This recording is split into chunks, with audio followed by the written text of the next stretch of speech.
அனைவருக்கும் வணக்கம். இந்த வீடியோவில் டெல்லி சுல்தான்கள் இந்த லெசன் ரிலேட்டடாக இருக்கக்கூடிய ப்ரீவியஸ் இயர் கொஷின்ஸ் நம்ம வந்து பார்க்க போகிறோம். ஒரு சாம்பிள் கொஷின்ஸ் மாதிரி தான். ஸோ இந்த லெசனுக்கு நம்ம எவ்வளோ இம்பார்ட்டன்ட் கொடுக்கணும் அப்படின்றதுக்காக தான் இந்த கொஷின்ஸ் நம்ம வந்து பார்க்க போகிறோம். ஒரு ரொம்ப முக்கியமான லெசன். ஏன்னா கட்டாயம் ஒரு கொஷின் வந்து இதுலேருந்து கேட்டுடுறாங்க. டெல்லி சுல்தான்கள் இந்த லெசன் எங்கே இருக்குன்னா 7th ஹிஸ்ட்ரியில் இருக்குது, 11th ஹிஸ்ட்ரியில் வந்து இருக்குது. 2 லெசன் நீங்கள் தரவாக படிச்சிட்டிங்கன்னா மேக்ஸிமம் கேட்கக்கூடிய கொஷின்ஸ் வந்து நீங்கள் வந்து அட்டன் பண்ணிடலாம். ஸோ கொஷின் வந்து கிளியராக இல்லை அப்படின்னா நான் சொல்லக்கூடிய வாய்ஸை வந்து கொஞ்சம் ஃபாலோ பண்ணிக்கோங்க. ஏன்னா இது ப்ரீவியஸ் இயர் கொஷின்ஸு ஸ்க்ரீன்ஷாட் எடுத்து கட் பண்ணி தான் நம்ம வந்து பண்ணுறோம். ஆனால் இந்த குவாலிட்டி இம்ப்ரூவ்மெண்ட் பண்ணுறதுக்கு நான் முயற்சி பண்ணுறேன். ஸோ இப்போதைக்கு கொஞ்சம் அட்ஜஸ்ட் பண்ணிக்கோங்க. ஃபர்ஸ்ட் கொஸ்டின் பாருங்கள். டேஸ் வம்சம் மம்லுக் வம்சம் என்று அழைக்கப்படுகிறது.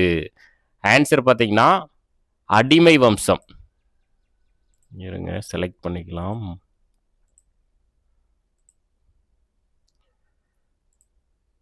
ஆன்சர் வந்து அடிமை வம்சம் தான் வந்து மம்லுக், அதாவது மம்லக்னு கொடுத்துருக்காங்க. மம்லுக் வம்சம் என்று அழைக்கப்படுகிறது.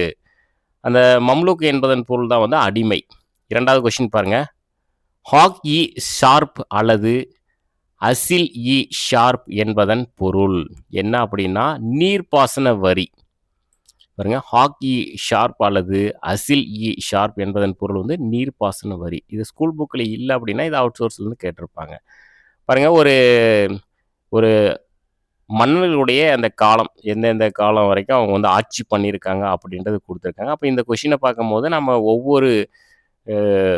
ஒவ்வொருத்தருடைய ஆட்சி செய்த காலங்கள் வந்து நம்ம வந்து தெரிஞ்சு வச்சுக்கணும். இதில் வந்து என்ன சொல்லியிருக்காங்கன்னா சரியாக பொருந்தி உள்ளது எதுன்னு கேட்டிருக்காங்க. அலாவுதீன் கில்ஜி 1296 1316 வரை வந்து அவர் வந்து ஆட்சி பண்ணியிருக்காரு. மீதி எல்லாமே வந்து தவறு. இது நம்ம வந்து பார்க்க போதில்லை. நீங்கள் வந்து படிக்கும்போது இதுக்கெல்லாம் இம்பார்ட்டன்ட் கொடுத்து படித்து வச்சுக்கோங்க. ஏன்னா கால வரிசையும் கேட்பாங்க.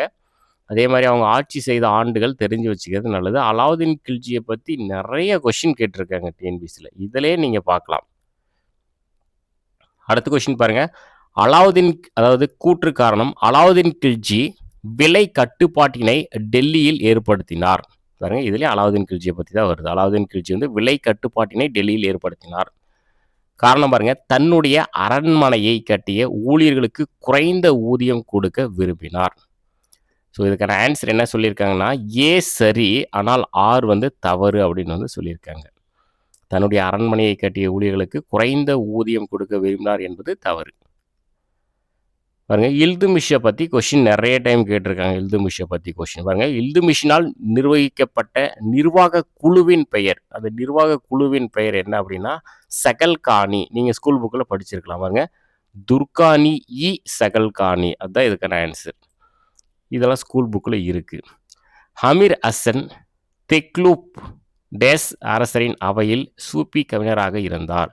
ஸோ அமீர் ஹாசன் வந்து யாருடைய அவையில் வந்து ஒரு கவிஞராக இருந்தார்ன்றது தான் கொஷின். முகமது பின் துக்ளக்கை பற்றி நிறைய கொஷின் கேட்டிருக்காங்க. அவருடைய படையெடுப்பெல்லாம் காலவரிசைப்படுத்தி கொஷின் கேட்டிருக்காங்க.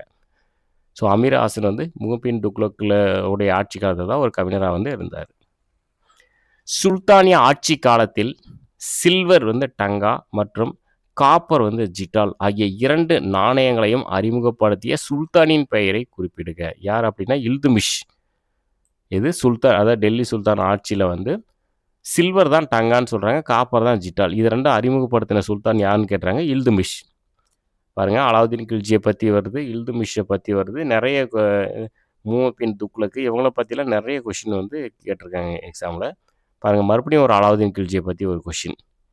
சிக்கந்தர் இசானி என்ற பட்டத்தை கொண்ட டெல்லி சுல்தானின் பெயர். அலாவுதீன் கில்ஜி. இதெல்லாம் ஸ்கூல் புக்கு இல்லை, அவுட் சோர்ஸ் மாதிரி நீங்கள் நோட் பண்ணி வச்சுக்கலாம். சிக்கந்தர் இசானி என்ற பட்டத்தை கொண்ட டெல்லி சுல்தானின் பெயர் வந்து அலாவுதீன் கில்ஜி. டெல்லி சுல்தானிய மன்னர்களில் காஷ்மீரின் அக்பர் என்று அழைக்கப்பட்டவரின் பெயரை குறிப்பிடுக. டெல்லி சுல்தானிய மன்னர்களில் காஷ்மீரின் அக்பர் என்று அழைக்கப்பட்டவர் யார் அப்படின்னா ஜியாவுதீன் அபினின். ஸோ இந்த பேரெல்லாம் நான் இப்போ தான் கேள்விப்படுறேன், ஜியாவுதீன் அபினின். ஜஸ்ட் தெரிஞ்சு வச்சுக்கோங்க. எந்த கொள்கை டெல்லி சுல்தானியரின் மைய அதிகாரத்தை வலுவிழக்க வைத்தது? எந்த கொள்கை அப்படின்னு கேட்டுறாங்க. அது பாருங்க, ஜாகிர் நிலமானிய முறை. இந்த கொள்கை தான் வந்து டெல்லி சுல்தானியரின் மைய அதிகாரத்தை வலுவிழக்க வைத்தது. அடுத்து இது கிளியர் இருக்காது. நான் படிக்கிறேன் பார்த்துக்கோங்க. தவறான பொருத்தங்களை தேர்ந்தெடுக்கவும். இப்போ குத்புதீன் ஐபக், வாக் பக்ஷா அப்படின்னு குடுத்துருக்காங்க. குத்புதீன் ஐபக். இல்துமிஷ் வந்து மாலிக் காபூர். இல்துமிஷ் வந்து மாலிக் காபூர் வந்து குடுத்துருக்காங்க. முஹிப்பின் துக்ளக் வந்து அடையாள நாணயங்கள். இதெல்லாம் ஸ்கூல் புக்ல இருக்கு. முஹிப்பின் துக்ளக் வந்து அடையாள நாணயங்கள். புரோஷ் துக்ளக் வந்து நாற்பதின்மர் குழு. இதில் என்னன்னா தவறாக பொருந்தியுள்ளது என்னன்னு கேட்டிருக்காங்க. 2ம் 4ம் வந்து தவறு. ஸோ இதுக்கு என்ன ஆன்சர்ன்றதை நீங்கள் கமெண்ட் பண்ணுங்கள். இல்துமிஷ் மாலிக் காபூர் வந்து வராது. அது நமக்கு நல்லாவே தெரியும். புரோஷ் துக்ளக் நாற்பதின்மர் குழு வராது. நீங்கள் லெசன் வந்து படித்து முடிச்சிருப்பீங்க. இதுக்கு சரியான ஆன்சர் நீங்கள் வந்து கமெண்ட் பண்ணுங்கள். இப்போ நாற்பதின்மர் குழு வந்து உங்களுக்கு தெரியும் யார் அப்படின்னு சொல்லிட்டு அதை கமெண்ட் பண்ணுங்கள். மாலிக் காபூர் வந்து யாருடைய அவையில் வந்து அவர் வந்து ஒரு தளபதியாக வந்து இருந்தாருன்ற கமெண்ட் பண்ணுங்கள். சரிங்களா? மீதி குத்புதீன் ஐபக் வந்து வாக் பக்ஷா அப்படின்ற ஒரு பட்டம் வந்து அவருக்கு வந்து இருந்தது. முஹிப்பின் துக்ளக் தான் வந்து அடையாள நாணயங்களை வந்து வெளியிட்டவர். அது வந்து சரி. இது எல்லாமே மேக்ஸிமம் ஸ்கூல் புக்கில் இருக்குது.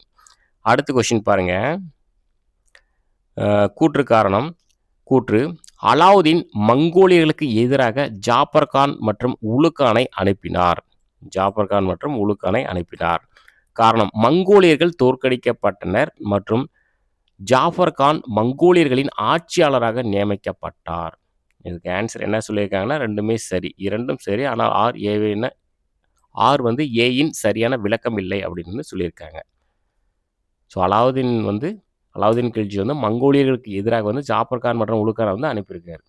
திரும்ப அலாவுதீன் கில்ஜியை பற்றியே வருது. அப்போ அலாவுதீன் கில்ஜியை பற்றி அவுட் சோர்ஸ் நீங்கள் படிச்சுக்கலாம். மங்கோலியர்கள் வந்து தோற்கடிக்கப்பட்டனர் மற்றும் ஜாஃபர் கான் மங்கோலியர்களின் ஆட்சியாளராக நியமிக்கப்பட்டார். இது கூற்று காரணம் பாருங்க. கூற்று: புரோஷ் துக்ளக் பக்தியுள்ள மற்றும் இரக்கமுள்ள ஆட்சியாளர் அப்படின்னு சொல்கிறாங்க.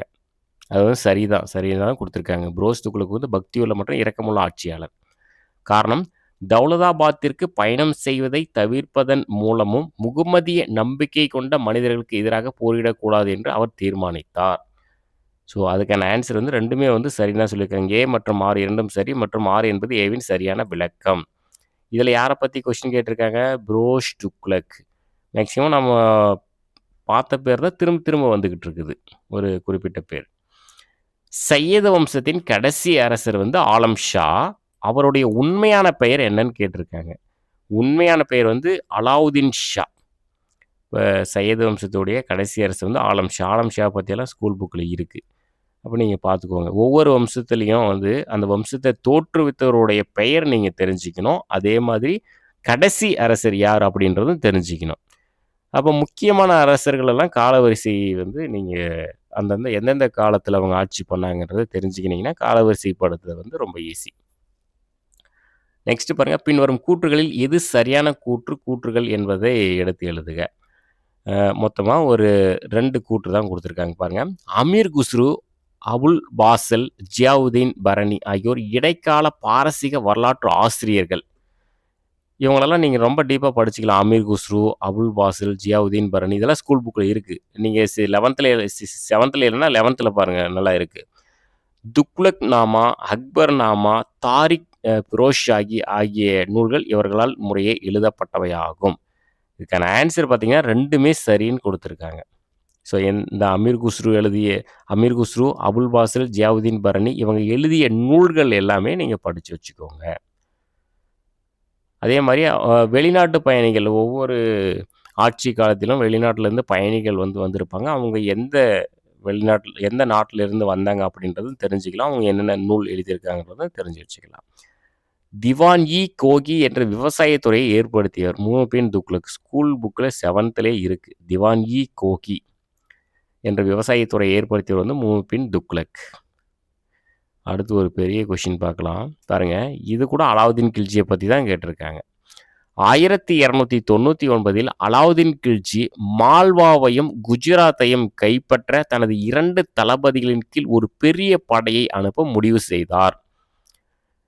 படையெடுப்பு பற்றியெல்லாம் தெரிஞ்சுக்கலாம். இந்த படையெடுப்புக்கு அவரிடம் வலுவான காரணங்கள் இருந்தன. இந்த பகுதிகள் வளமானவையாகவும், மக்கள் தொகை கொண்டவையாகவும் இருந்ததோடு, மேற்கு கடல் துறைமுகங்களை கட்டுப்பாட்டில் வைத்து கங்கை சமவெளியோடு வர்த்தகம் செய்வதற்கான இணைப்பு வழியாகவும் இருந்தன. ஸோ இதுக்கான ஆன்சர் என்ன சொல்லியிருக்காங்க? 2மே சரி. ஏ மற்றும் ஆர் ஆகிய 2ம் சரி. ஏவுக்கான சரியான விளக்கமாகும்னு சொல்லிட்டாங்க. அலாவுதீன் கில்ஜியை பற்றி கேட்ட கொஸ்டின். நான் வேணா ஒன்ஸ் ரீட் பண்ணுறேன், பார்த்துக்கோங்க. இந்த ஃபர்ஸ்ட் பாயிண்ட்ஸ் வந்து ஸ்கூல் புக்கில் வந்து இருக்குது. 1299 அலாவுதீன் கில்ஜி மால்வாவையும் குஜராத்தையும் கைப்பற்ற தனது 2 தளபதிகளின் கீழ் ஒரு பெரிய படையை அனுப்ப முடிவு செய்தார்.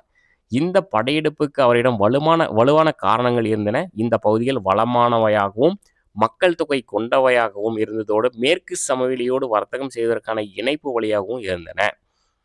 அதுக்கான காரணம் என்னன்றது சொல்லியிருக்காங்க. டெல்லி சுல்தானியர்களின் காலத்தில் கராச் என்பது எதன் மீது விதிக்கப்பட்ட வரி? இந்த வரி சம்பந்தமாலாம் நிறைய கேட்டிருக்காங்க. விவசாய நிலம் மீது விதிக்கப்பட்ட வரி தான் கராச். அலாவுதீன் கில்ஜியின் அசல் பெயர் என்ன? பாருங்க, அலாவுதீன் கில்ஜி சுற்றி வந்துட்டே இருக்காரு. பாருங்க, அது என்ன பேர் அப்படின்னா, ஒரே நிமிஷம், அலி குர்ஷப். அலாவுதீன் கில்ஜியோடைய அசல் பெயர் வந்து அலி குர்ஷப். இதெல்லாம் ஸ்கூல் புக்கில் இல்லை, நோட் பண்ணி வச்சுக்கலாம். பாருங்க, சுல்தான் பெரோஷ் துக்ளக். இதுக்கு முன்னாடி நம்ம பெரோஷ் துக்ளக்கை பற்றி கொஸ்டின் பார்த்தோம். கூட்டு காரணம், சுல்தான் பெரோஷ் துக்ளக் ஜிஸ்யா வரியை விதிக்கவில்லை. காரணம் வந்து அவர் புகழ்பெற்ற அமைச்சர் கான்-இ ஜகான் மக்பூல் மதம் மாறிய ஒரு இந்து ஆவார். அவரது புகழ்பெற்ற அமைச்சர் வந்து கான்-இ ஜகான் மக்பூல் மதம் மாறிய ஒரு இந்து ஆவார். இதுக்கு என்ன சொல்லியிருக்காங்கன்னா, தவறுன்னு சொல்லிட்டாங்க. அப்போ வந்து ஜிஸ்யா வரியை வந்து அவர் விதிச்சிருக்காரு. ஆனால் ஆர் வந்து சரி. அப்போ வந்து கான்-இ ஜகான் மக்பூல்ன்றது யார்? பெரோஷ் துக்ளக் உடைய ஒரு புகழ்பெற்ற அமைச்சர் பெரோஷ் துக்ளக். ஸோ நெக்ஸ்ட்டு, கலிபாக்களிடமிருந்து தன்னைத்தானே விடுவித்து கொண்ட டெல்லி அரசர் யார்? யாருன்னா இல்துமிஷ். கலிபாக்களிடமிருந்து தன்னைத்தானே விடுவித்து கொண்ட டெல்லி அரசர் யார்? இல்துமிஷ். அடிமையின் அடிமை. இப்போ குத்புதீன் ஐபக் பார்த்தீங்கன்னா ஒரு அடிமை. அவருடைய அடிமை தான் இல்துமிஷ். இல்துமிஷ் ப்ளஸ் குத்புதீன் ஐபக்குடைய ஒரு மருமகன். அடுத்து, டெல்லி சுல்தானியத்தின் கடைசி அரச மரபு நமக்கு தெரியும், லோடி. அதாவது அந்த வம்சங்கள் வந்து வரிசைப்படுத்தி வச்சுக்கோங்க. முக்கியமாக இருக்கக்கூடிய வம்சங்கள் ப்ளஸ் அது எந்த ஆண்டுலேருந்து எந்த ஆண்டு வரைக்கும் அவங்க ஆட்சி பண்ணாங்க அப்படின்றது வரிசைப்படுத்தி வச்சுக்கோங்க. லோடி மரபு தான் கடைசி இது. அடிமை, கில்ஜி, துக்ளக், சையது, லோடி. அதான் அந்த வரிசை. அடிமை, கில்ஜி, துக்ளக், சையது, லோடி. இது கடைசி கொஷின். பாருங்க, கீழ்கண்டவைகளில் தௌலதாபாத் பற்றிய கூற்றுகளில் சரியானது எது? பாருங்க, தௌலதாபாத் என்றால் செல்வம் கொழித்த நகரம் என்று பெயர். இந்த கொஷின் எல்லாம் ரொம்ப கிளியராக இருக்குது. அது என்ன ப்ராப்ளம் அப்படின்றத நான் செக் பண்ணுறேன். தௌலதாபாத்தின் மற்றொரு பெயர் தேவகிரி. ஆமாம், தேவகிரியோடைய பெயரை தான் தௌலதாபாத்னு மாற்றிருப்பாங்க. முகமது பின் துக்ளக் தலைநகரை டெல்லியிலிருந்து தேவகிரிக்கு மாற்றினார். அதுவுமே சரிதான். ஏன்னா இந்த வேலையை பார்த்தது பூராமே இவர் தான், முகமது பின் துக்ளக் தான். தௌலதாபாத் பாமினி அரசின் ஒரு பகுதியாகும். அதுவும் வந்து சரிதான். இதுக்கான ஆன்சர் பாருங்கள், 1, 2, 3, 4 4மே வந்து சரி.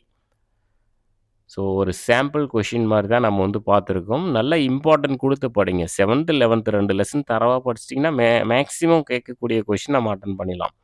1, 2 பாயிண்ட்ஸ் அவுட் ஆஃப் சோர்ஸ் போனாலும் ஸ்கூல் புக்கில் இருக்கிறது நம்ம தெளிவாக இருந்தோம்னா ஒரு கெஸ்ஸிங்லாவது நம்மளால் ஆன்சர் பண்ணிட முடியும். மேக்ஸிமம் ஸ்கூல் புக்கிலேருந்து வந்துடும். 1, 2 அவுட் ஆஃப் போனால் அது பார்த்துக்கலாம்.